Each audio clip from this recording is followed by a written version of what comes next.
मराठा आरक्षण के मुद्दे को समझिए। 33% मराठा कह रहे हैं कि जो 27% ओबीसी है, कुणबी को मिलता है अभी आरक्षण, हमें भी उसी में आरक्षण दीजिए।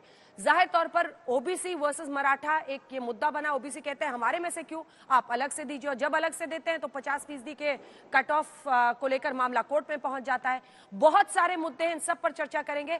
अशोक हमारे साथ जुड़ गए। अशोक, जल्दी से आपके पास आते हुए देखिए, नागपुर की अगर हम विधानसभा सीटों का ट्रैक रिकॉर्ड देखें तो पिछली बार बीजेपी 19 में 6 सीटें जीत पाई थी और कांग्रेस जीत गई थी 4 सीटें, एनसीपी को 1, शिवसेना 0। और कांग्रेस को इस बार बहुत उम्मीदें हैं विदर्भ के इलाके से।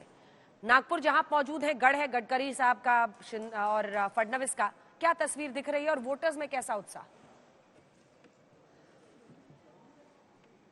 देखिए अंजना, वोटर की अगर बात कीजिए, बहुत ज्यादा नहीं तो देखा जाता है कि सुबह सुबह लाइनें लग जाती हैं, भीड़ होती है, उतना उत्साह अभी दिख नहीं रहा। हो सकता है लोग थोड़ा धीरे धीरे करके लोग पोलिंग बूथों पर आए, लेकिन मोहन भागवत ने जो संघ मुख्यालय उनके बगल में जो पोलिंग बूथ है, सबसे पहले वोट डाला। पहला वोट डालते हैं, चाहे वो लोकसभा के चुनाव थे, उस वक्त भी मैं मौजूद था। आज भैया जी जोशी मोहन भागवत ने पहले ही वो 6:45 बजे पोलिंग बूथ पे पहुंच गए थे। 7 बजते ही उन्होंने पहला वोट डाला। और संघ ने कोशिश की, इस बार लोकसभा में उतना नहीं था, लेकिन इस बार विधानसभा के चुनावों में संघ के लोग जो हैं एक एक घर जा जाके उन्होंने लोगों को मोटिवेट किया वोट डालने के लिए।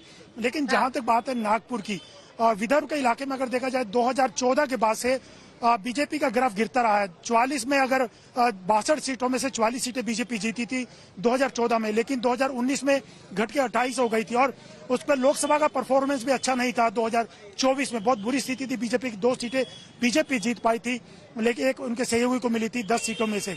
लेकिन खुद नितिन गडकरी का मार्जिन भी कम हुआ था, लेकिन नितिन गडकरी की जो लोकप्रियता है उसके हिसाब से। लेकिन इस बार बहुत कोशिशें हैं, सेंटर के हिसाब से बटेंगे तो कटेंगे, एक है तो सेफ है, ये मुद्दे भी यहाँ पर चला गए शहरी वोटरों में। लेकिन संघ ने ग्राउंड लेवल पे काफी काम किया, देखना होगा क्योंकि समीकरण बदले हुए हैं। 2 एनसीपी, 2 शिवसेना, तो देखना होगा किस ढंग से होगा। मेहमान है, उनसे भी प्रतिक्रिया लेते हैं। और शशि शेखर जी, इस बार संघ महाराष्ट्र हो, यूपी के उपचुनाव हो, झारखंड हो, कई जगहों पर ग्राउंड पर पहुंचा। इस पर मैंने गडकरी साहब से भी सवाल किया, उन्होंने कहा नहीं वो राजनीतिक कुछ नहीं करते। लेकिन उससे पहले नाना पटोले कुछ बोल रहे हैं, सुनिए। कांग्रेस पार्टी की महाराष्ट्र मिल सकता है और क्या कांग्रेस पार्टी की सरकार बनते दिखाई दे रही है? देखो, महाराष्ट्र में कांग्रेस की लीडरशिप में ही सरकार महाविकास आघाड़ी की बनेगी। उस तरह से जो मतदान का जो रुझान आ रहा है, कॉल आ रहा है, जो लोग मतदान के लिए जा रहे हैं, तो उसके आधार पर राज्य में कांग्रेस की सबसे ज्यादा कैंडिडेट चुन के आएंगे और महाविकास आघाड़ी की सरकार आएंगी, इसमें कोई दो मत नहीं है। ये काले पत्थर पे सफेद लकीर है। और जिस तरह से बीजेपी ने आपने देखा होगा कि कल भारतीय जनता पार्टी के राष्ट्रीय महासचिव विनोद तावड़े ये पैसे बांटते हुए पकड़े गए एक होटल में, जहां वो रुक नहीं सकते, जहां उनका 5 बजे के बाद उनको वहां रहने का कोई व्यवस्था नहीं रह सकते। जो चुनाव के जो नियम है उसका भी पालन उन्होंने नहीं किया और वो कहते कि चिट्ठी बांटने गए। अब भारतीय जनता पार्टी के महासचिव चिट्ठी बांट रहे हैं। ये भी बड़ा दुर्भाग्य है कि उनके पास अब नीचे में कार्यकर्ता भी खत्म हो चुके हैं, उसका अर्थ वो लगता है। तो मुझे लगता है कि अब झूठ पे कितना झूठ बोलेंगे।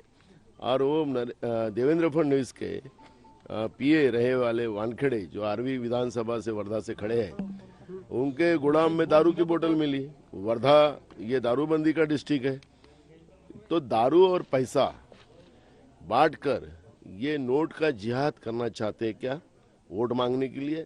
ये सवाल इस बहाने खड़ा हुआ है।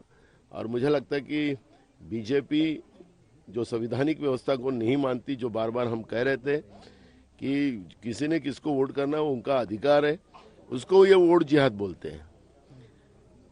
फिर कल ब्राह्मण लोगों ने महाराष्ट्र के उनने भी कल डिक्लेयर कर दिया कि बीजेपी को वोट करो करके। तो इसका मतलब क्या होगा? उसको भी ब्राह्मण जिहाद बोलेंगे?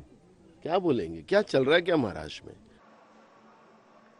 तो मराठा में भी कुणबी समुदाय से आते हैं नाना पटोले, और विदर्भ के ही ये भी नेता है। और माना जा रहा है कि इसकी वजह से जो कांग्रेस पार्टी का जो एक गढ़ विदर्भ धीरे धीरे बन रहा है और टफ फाइट कम से कम वो बीजेपी में दे रहे हैं। जल्दी से 2 लाइन का रिमार्क शशि शेखर जी, ब्रेक का टाइम हो रहा है, संघ को लेकर। और यही कह रहे नहीं पॉलिटिकल काम नहीं कर रहे, लेकिन जो विपक्ष हमारे खिलाफ फैला रहा है कि संविधान बदलेंगे, उन सबको जमीन पर संघ के कार्यकर्ता जाकर लोगों को समझा रहे हैं। संघ पॉलिटिकल काम नहीं करता, ये संघ की एक पोजीशनिंग जरूर है।